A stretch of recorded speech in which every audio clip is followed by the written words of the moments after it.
Earl Jones began his 11-year prison term last week. Jones was convicted, of course, of scamming investors out of $50 million. Well, now we've got some insight into how he operated his scheme. A Quebec judge has released the 4-hour disposition that Jones made to police after he was arrested last summer. Stéphane Giroux has more on that.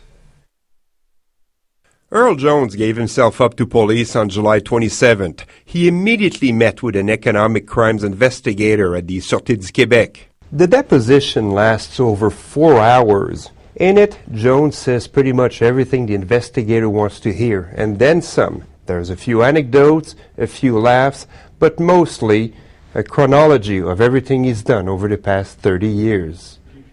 Jones confirms he never invested any of his clients' money. But the type of account I operated, there was no interest being paid on it. And how did he swindle his own relatives? They wanted me to consult with them or ask questions about them, and I told them that, look, if you want to leave your money here, I can give you 8%. On several occasions, a pensive Jones is left alone in the room. And he candidly tells police how everything fell apart. And then what happened, the Royal Bank and the Bank of Montreal, because of some checks bouncing and some clients had gone in, and they just put a restriction on all the accounts. So a lot of the checks have been cashed. And how one angry client reacted before the story broke out. Blame him, but he went to my office and scared the girls. He went to my home and scared my wife.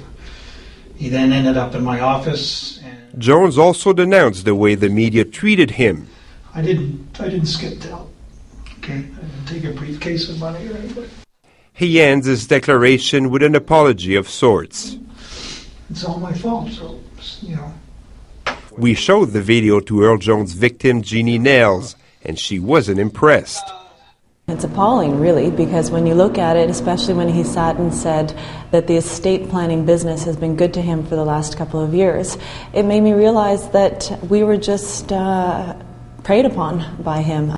She and other Jones victims now hope this video contains evidence that the banks also failed to spot the many red flags raised over the years by Jones' business practices. Stéphane Giroux, CTV News.